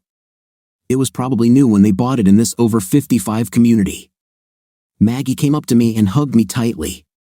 "Dave, it's so nice to see you." Jim shook my hand and invited me inside. They offered me coffee and Maggie's homemade blueberry muffins, but I declined, saying that I had just had breakfast before arriving. We chatted a bit. They asked about my parents, how they were doing, and how work was going on the ranch. I asked about their life in the retirement village and whether they were enjoying being grandparents. After a while, they looked at me, knowing why I had come. "Dave, a deputy came by yesterday asking about Bruce's whereabouts. As he put it, we should have told him the same thing we're telling you. We don't know and haven't heard from him in about 2 weeks. It's not that unusual. He doesn't call us all the time and doesn't come often, even though we live only 5 miles from the Grove." It sounded a little sad, but it's not that unusual these days for kids to ignore their parents as they get older. "Did anything happen to cause Bruce to change so dramatically?" I asked. Jim answered, "Well, he was diagnosed about 6 months ago." "What was it?" I asked. Maggie replied, "It wasn't multiple sclerosis or Parkinson's. No, he was diagnosed with Lou Gehrig's disease, or ALS as it's called now. Since no one remembers Lou Gehrig anymore. What could be said?" I said. "Oh, I'm so sorry to hear that." I knew little about ALS but remembered that the course of the disease was usually 3 to 5 years, although with recent treatments, it could last up to 10 years. This is a terrible condition where your body deteriorates before your eyes. You gradually lose the ability to eat and eventually breathe and die from suffocation. I thought knowing that the future would be so bleak might have untethered him from his moral compass, although I wasn't sure Bruce was ever committed to what most of us consider the straight and narrow path. We talked a little about Bruce's condition, and one piece of the puzzle fell into place. His parents told me that about 6 weeks ago, he mentioned he was going to start fulfilling his bucket list and that they might not hear from him often. When they asked what was on his bucket list, he mentioned a 2-week trip to Hawaii, maybe Fiji or Samoa, hunting brown bear in Alaska or lion in Africa, and visiting places in Europe where he had never been. Nothing specific, just ideas. At the time, his parents, who were about 75 years old and still in good physical condition, spoke of sadness that their child would die before them. They said they took comfort in the fact that they would still have Consuela and their grandchildren. I couldn't help but chuckle when I heard this. I felt that Consuela might take the children and leave Vero to forget the memories of Bruce. As I was leaving, Jim said to me, "You know, we didn't raise him like that. I would never steal from the people who entrusted me with their property and livelihood." "I know that, Jim. I've always considered you and Maggie to be paragons of decency. Thanks for talking to me. At least now I know what might have pushed him." As I got into my car, I noticed a message from the sheriff saying I could pick up my tractors. I knew Bubba needed them at the Grove, so I headed straight to the parking lot and called Bubba to meet me there with one of the other Grove workers. Bubba was standing at the entrance to the parking lot with a sheriff's deputy when I arrived. The first thing we did was inspect the tractors for damage and check the VIN numbers to make sure they were the same tractors that were stolen from the Grove. It was them. Then I had to pay for their release, $135 per day. 2 tractors had been there for 2 days, and the third one for 1 day, totaling $675 just to have my stolen property parked in a county lot. The manager laughed when I complained. "Dave, just be glad you're paying for farm equipment. If they were cars, they'd cost $1,150 a day. The county sets the rates and gives a discount for the farm guys." I thanked him and told him I understood, but that didn't stop me from complaining a little. When the paperwork was completed, Baba, one of our employees named Raul, and I drove the tractors back to the Grove. Yes, tractors are allowed to drive on county roads, albeit slowly, which caused traffic to back up behind us. The drivers cheered as we turned into the driveway of the Grove. We parked the tractors so Raul and his team could quickly check them for oil in the engines, fuel in the tanks, and such. Then they would go out to work in the Grove again. Bubba took one of the trucks and drove me back to the lot where I picked up my rental car. As I walked to the car, a sheriff's deputy stationed in the parking lot beckoned to me. The report on your tractor says Bruce McWilliams was the suspect in the theft. I nodded in agreement. I just heard on the radio that one of our patrols pulled over his truck here in town about an hour ago. They pulled him over, and when they got to the cab, there was a 19-year-old guy behind the wheel. He was on his way to the DMV to change the registration to his name. Looks like this McWilliams sold it to him yesterday afternoon. The guy and his dad took a couple of weeks to arrange the loan. They transferred the money yesterday, and he signed the title transfer. We just let the guy go to complete the registration. Just thought you might be interested. I sighed quietly. Another possible way to track Bruce had slipped through our fingers. Although I didn't expect anything different, this truck probably brought in another $125,000 for Bruce. He would collect as much cash as possible and then try to disappear. When I called Pete, he already knew about the truck. Yes, Teresa, that assistant prosecutor, called me to let me know. But it was a legal transaction, so nothing can be done. She is on guard, though. Just for fun, she went into the DMV database and found Claudia Rivera's Toyota Camry. At least her license plate is on the cops' radar now, but her car isn't like Bruce's truck, no flashing neon light. I think her car is a brown four-door sedan, the kind of car that no one pays attention to. He'll probably show up at some point, but let's hope it's sooner rather than later. Of course, we're just speculating about her at the moment. She might not have anything to do with Bruce's scams at all, but I doubt it. After I hung up, I headed back to the cottage on the island. I thought Claire and I would have dinner there that night and then fly back to our home in Tennessee in a couple of days. I couldn't think of anything useful to do at the moment. Everything was in the hands of the police and the prosecutor's office. When I arrived and was just getting out of the rental car, Claire ran out of the house. Dave, Consuela just called. She sounded like she was on the verge of panic. She seemed scared for some reason. She couldn't reach you, said your phone was busy and didn't go to voicemail. She asked that you call her back ASAP. I went into the house before calling her back. David, she whispered as if afraid she might be overheard. Those bankers, or whoever they are, from Panama called half an hour ago. They said their plane had just landed in Miami and that they would take a car and come here tonight. I told them Bruce wasn't here and I didn't know where he was, but they said it didn't matter. They said Bruce told them to come and that I would show them a good evening. The Panamanian said Bruce mentioned intim with me, and they are looking forward to the same. He said they have pills to make it the best night of my life, and the boys are with me tonight. What should I do? I quickly thought about the situation. Give me a minute to make a couple of calls, and then Claire and I will come to the ranch, okay? She said, but hurry up. My first call was to Pete. Pete, do you have the number for that assistant prosecutor? Yes. She's probably already left the office, but I have her personal number. I told him about the call from the Panamanian bankers. I think it will take them about 2 hours to get here from Miami. That's what I'm proposing, but it will take someone with a little influence over the sheriff. I shared my plan with Pete, and he said he would contact Teresa and they would be ready. Claire and I got back into the rental car and drove to the ranch. I saw Consuela peeking out from behind the curtain to make sure it was us before opening the door. When she opened it, relief was visible on her face. Claire walked to the door, and they hugged. Consuela was so happy to see us. Consuela, I said in a soothing but insistent voice, get your boys together and take them to Bruce's parents for the night. They'll be glad to have them, and I think Bruce hasn't taken the kids to them for a long time. Claire will take them there. You and I will stay here and deal with the men from Panama. But David, I'm scared. I want to leave too. I quickly hugged her to calm her down. We won't be alone, and we need you here to identify these men as the ones who were here before. Don't worry, you will be safe. I pulled out my Walther PPQ.45, a pistol with a 12-round magazine and one in the chamber for a total of 13 rounds if needed. I didn't expect to use it, but I wanted to be prepared. I tried to calm Consuela and explain that I didn't think they would arrive for at least an hour. I asked her to heat up the leftover ropa vieja we ate and gave her a shot of tequila to calm her nerves.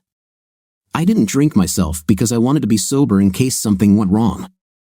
Then we turned on the TV at low volume. Almost an hour had passed since I thought it was when we heard a car approaching the house.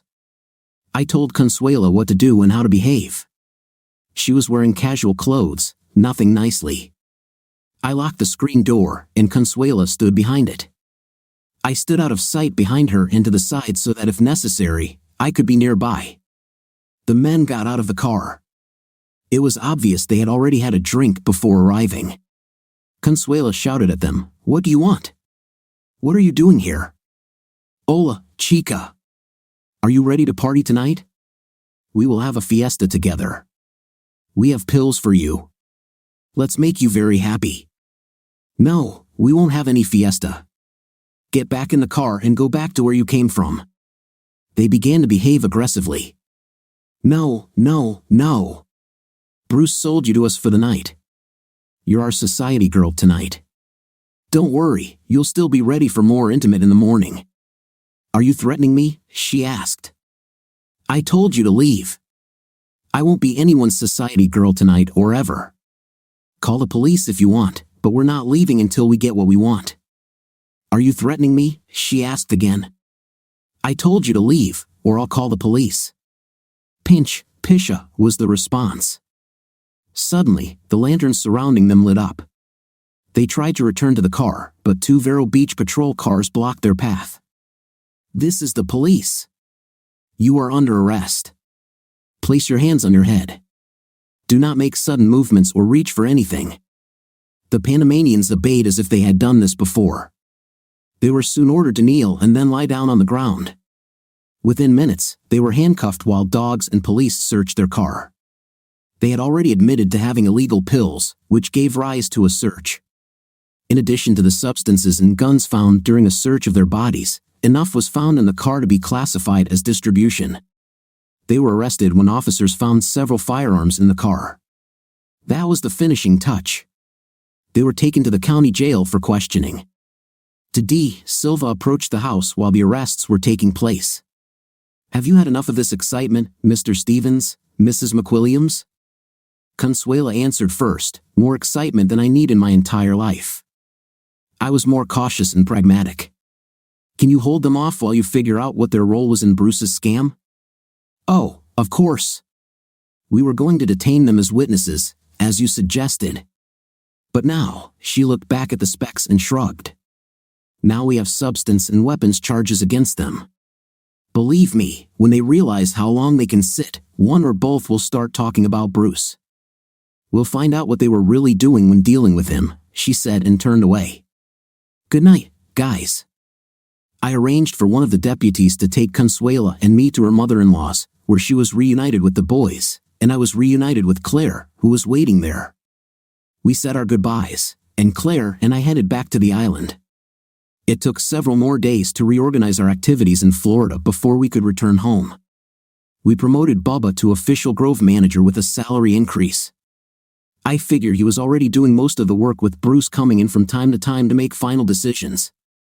Since Bruce's company went out of business, we hired Consuela to take on additional duties that Bruce had previously performed.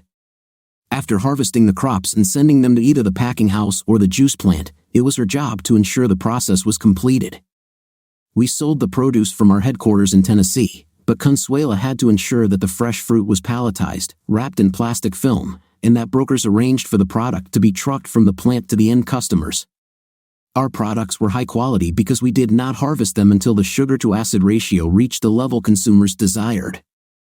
This meant a score of 21 or higher for oranges and at least 11 for grapefruits. Bubba had to ensure that the fruit was not picked until it was completely ripe, which was a problem with Florida citrus, especially grapefruit. Another of Consuela's responsibilities was managing our pride and joy, our juice line. We no longer sold our juices wholesale, we had our own brand. We were considered a premium brand because not only was our juice NFC, not from concentrate, but all the fruit was real Florida fruit, whereas our competitors added cheap fruit from Brazil, Mexico, or Central America to bulk up their juice. We sold our line of juices to high-end stores, many in New York and Washington, as well as upscale restaurant suppliers. We also shipped a significant amount to our warehouse in Tennessee for sale throughout the state and surrounding areas. We couldn't grow all the fruit we needed to produce juice in our own groves, so Consuela also had to source juice from other producers. We had several reliable suppliers who sold all their juice to us. By hiring Consuela for these tasks, we also put her under Claire's control, so I was out of the process.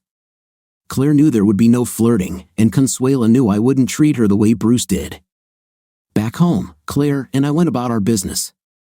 In addition to the groves, we processed produce from my father's ranch and a few select local farmers.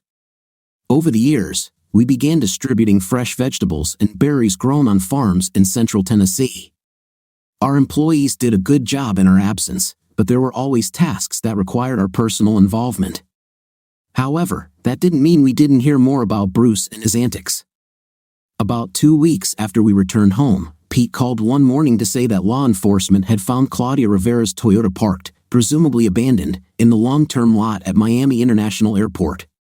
She and Bruce, on a Panamanian passport, and Bruce on an American one, took a commercial flight to the Dominican Republic. After that, their trace disappeared. No one expected to see them again in the USA. It later became known that Bruce was able to sell 3 other groves to his clients. Developer Jake Steer handled the transactions legally because his clients, being out-of-area owners with little involvement in the management of the groves, gave Bruce legal powers of attorney. They did this many years ago and never had a problem before, but several months passed before anyone thought to call the previous owners to ask if they really wanted to sell the groves. The only consolation was that 3 grove owners sued Steer and locked up his money and land long enough for him to declare bankruptcy. However, the owners never got their money or groves back. In the end, Bruce stole less than $130,000 from us, including everything, but he walked away with millions from sales of other groves. Tracing the money was nearly impossible. First, it went to a bank in Panama. Yes, those scoundrels who came to the ranch and were still in Florida State Prison for pills and weapons were indeed Panamanian bankers. They carried out their part of the scam, then the money disappeared into accounts first in Costa Rica, then it moved to the Cayman Islands. Who knows how many times the money was transferred from one place to another, but eventually, the trail disappeared, leaving the former owners of the groves to cry over their lost possessions. They may have been able to claim some of the money back as a loss on their tax returns, but I'm not sure about that. I received a call from a gentleman in New Jersey who owned one of the groves, wondering if I had been able to obtain more information about Bruce's whereabouts. He also asked how our grove escaped Bruce's illegal activities while others did not. I told him it was partly luck, combined with the fact that I grew up in Vero and a lot of people knew me. When something seemed strange, local friends would call me. He was very polite, but I felt a bad vibe even over the phone. He asked me to call him if I found any new information about Bruce. I took his number and said I would. The former owners of the groves weren't the only ones keeping their eyes open for Bruce. Nothing else happened for more than 2 years. Then, I received a call from Consuela.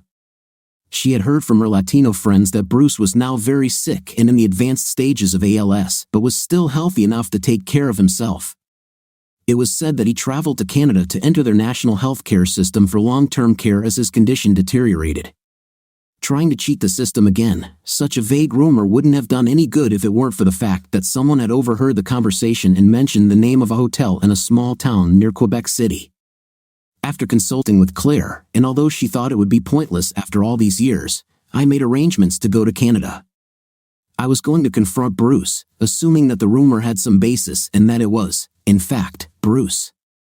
2 days later, I arrived at the hotel and asked about a man who I thought might have been staying there. The hotel manager was very concerned about the privacy of his clients, but the pair of Ben Franklins in the palm of his hand not only confirmed that such a person was staying at the hotel but also gave me the key to his apartment. He was at dinner when I arrived but was expected back in an hour. I was sitting in the dark when the door opened and the tenant came in. At first, he didn't notice me, but when he turned on the light, he suddenly saw me. I scared him. God, David, you scared the crap out of me. Hi Bruce, it's been a long time. Bruce sat down in the second chair opposite me. Dave, you look good, he remarked. Bruce, you look like crap, if you don't mind me saying so. Bruce looked thin and haggard, about 20 years older than he was. Yeah, Bruce sighed. It sucks. It really does. According to the doctors, I probably only have a year or maybe 2 if I'm lucky. This is what ALS does to you. Even now, I have to eat soft food, a lot of soups and baby food. But at least I can feed myself. I don't know when, but I will probably need a feeding tube. Thankfully, Canada's National Health Service will keep me until the end without my paying. I don't know. I told him, it seems the NHS is trying to convince anyone with a terminal condition to let them put them to sleep. I've heard about it too. I'm not sure that when it gets this bad, I can just go along with it, let them stuff me full of happy pills, just fall asleep, and never wake up. Bruce changed the subject. So, are you here to grab me to hand over to the authorities, to squeeze this turnip until it bleeds? No, absolutely not. You didn't get much from us. We have restored and repaired most of what you did, I replied. And what? Bruce asked with genuine curiosity. I just want to hear the reason for all this from your own lips. Do you want to record my confession to reproduce what I say in some court? No. Honestly, I want to know why you betrayed and backstabbed every friend you knew since childhood. I want to understand how you could make your parents feel ashamed and sorry for all their lifelong friends. I want you to tell me why you first abused your wife's trust and honor and then abandoned her and your boys, simply leaving them alone. Bruce chuckled quietly. You're not asking for much, are you? Okay, I'll tell you and explain it the way I see it. But it's a long story and it goes back a long time. I nodded. I have plenty of time. Bruce laughed again. Probably more than me. Suddenly, Bruce became more serious. He leaned back in his chair, relaxed, tilted his head back, and closed his eyes, then began to speak. One day, I looked up the definitions of a psychopath and a sociopath. I'm not sure which category I fall into, or maybe I'm somewhere in between. I'm not sure there's a clear distinction between the two. I think it started when I hit puberty.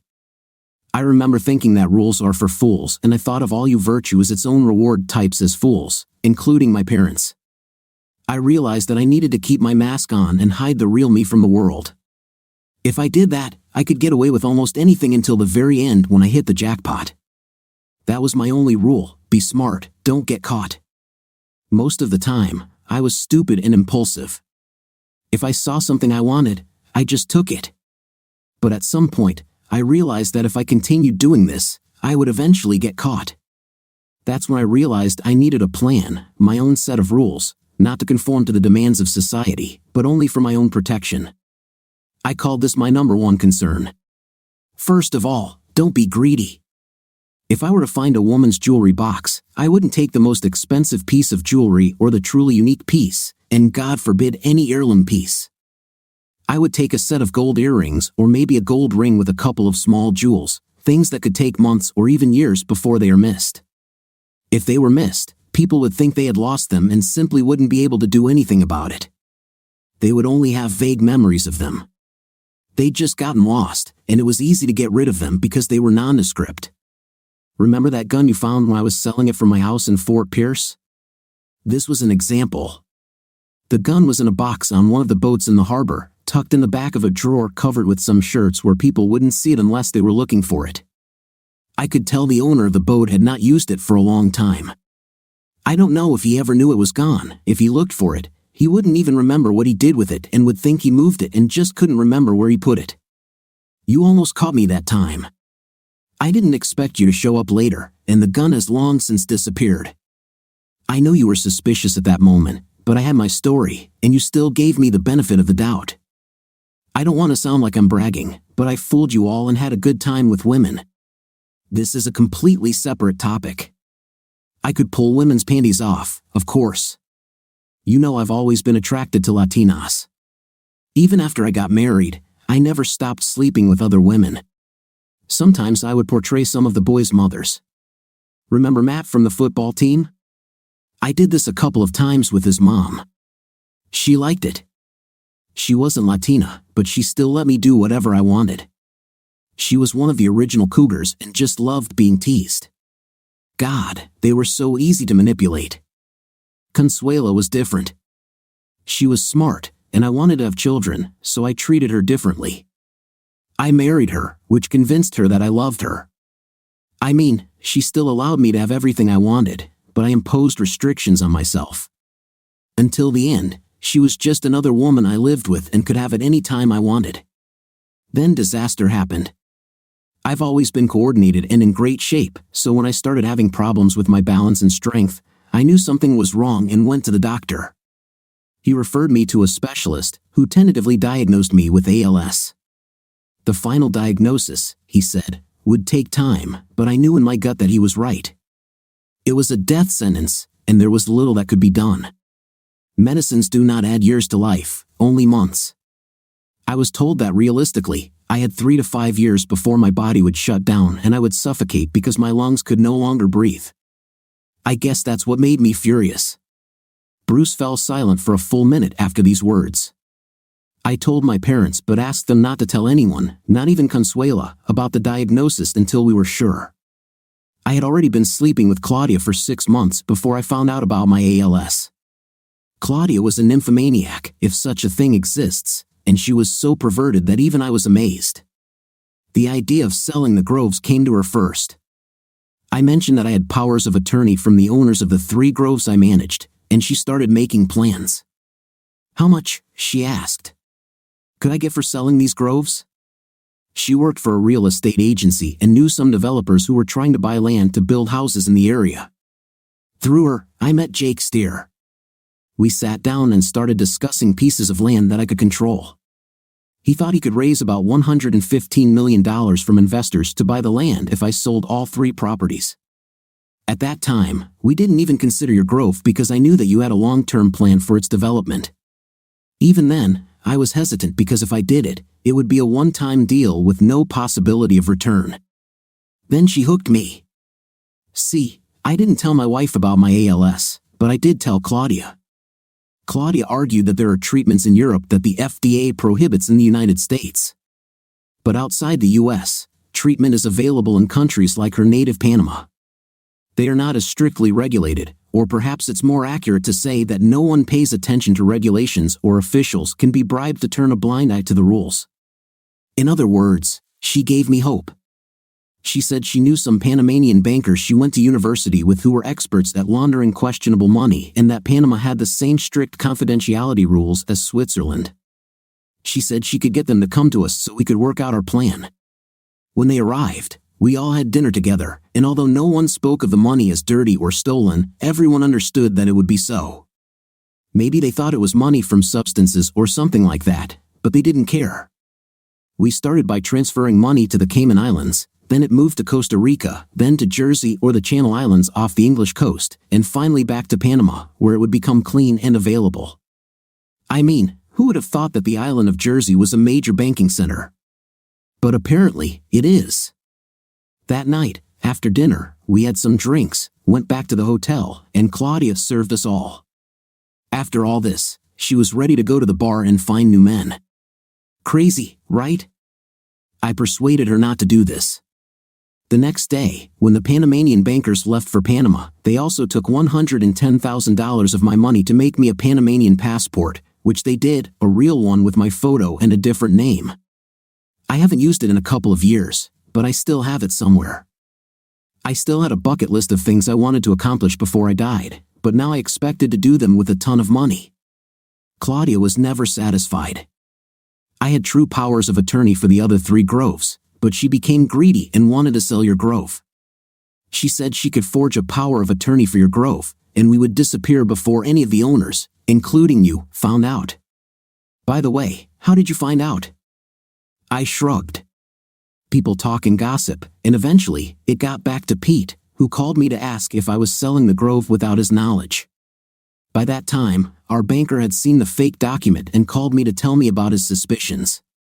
Hell, even Bubba found us to talk about tractors. It seemed like everyone knew something fishy was going on. By the way, did Matt find you? He was furious that you were willing to steal $20,000 from him. When he thought you were just deceiving me, he didn't even know about you and his mom. But he was going to find you and get his $20,000. Bruce laughed quietly. He almost caught me.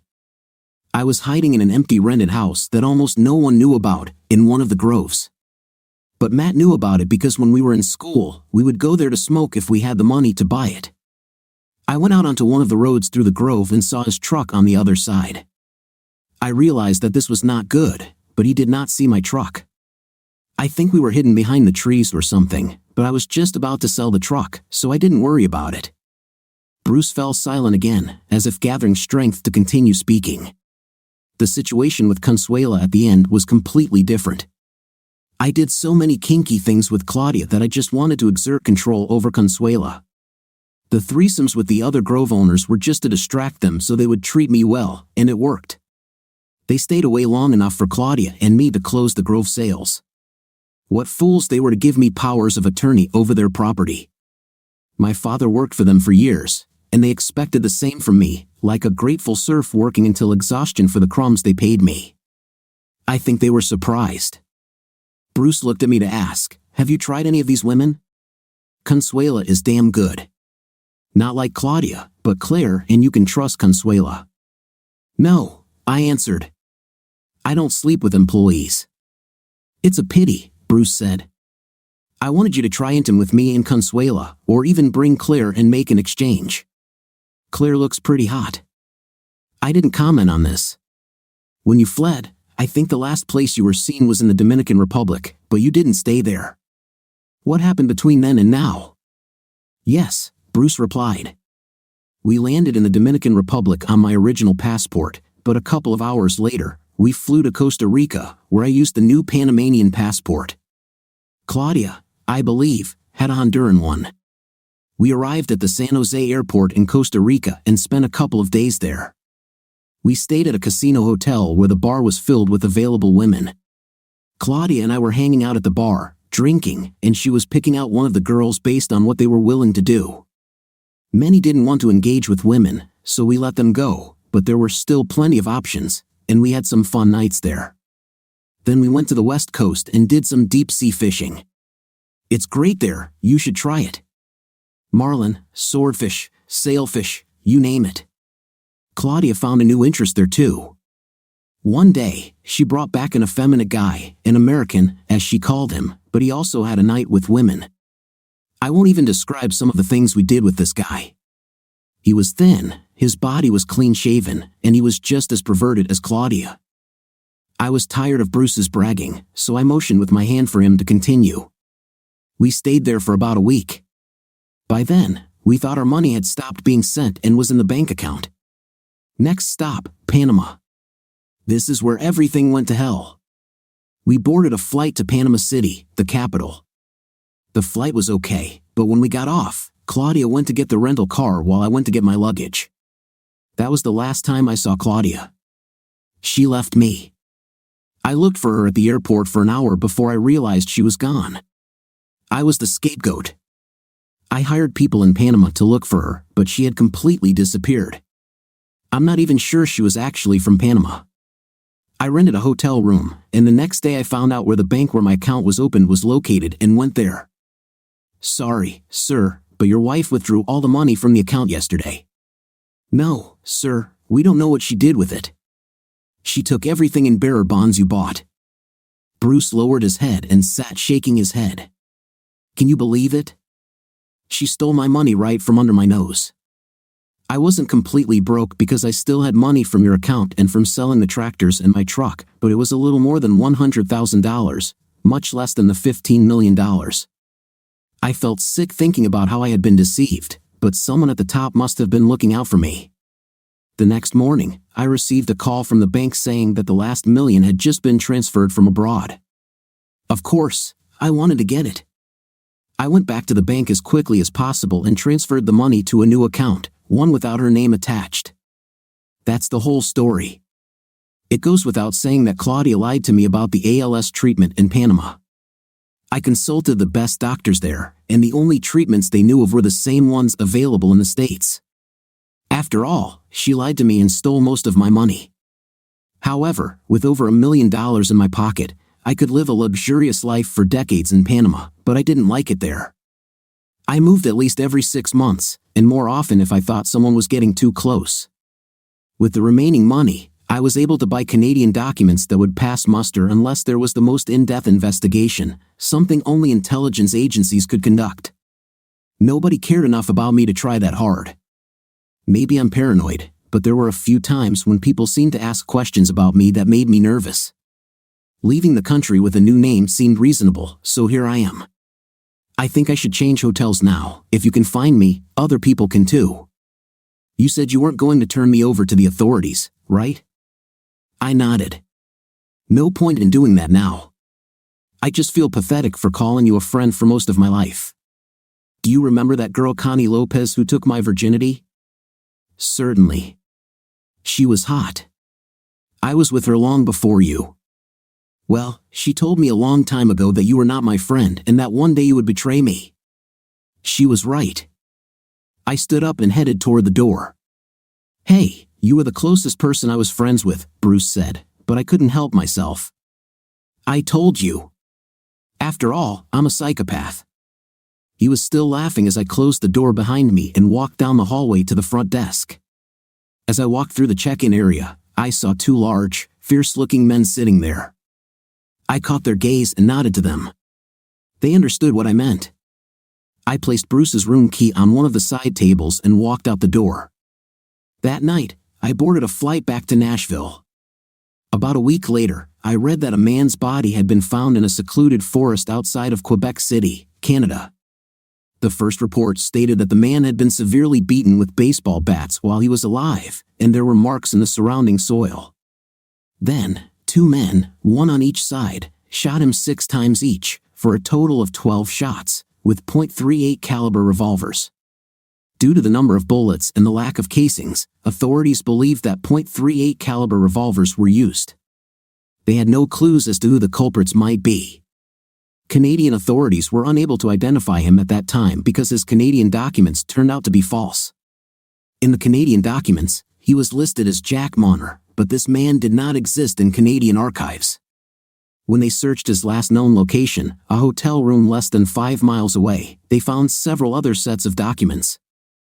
A couple of weeks later, a small story on an online news site reported that Canadian authorities had allegedly identified the victim as Bruce McWilliams, who was wanted in Florida on several charges and had fled the States several years ago.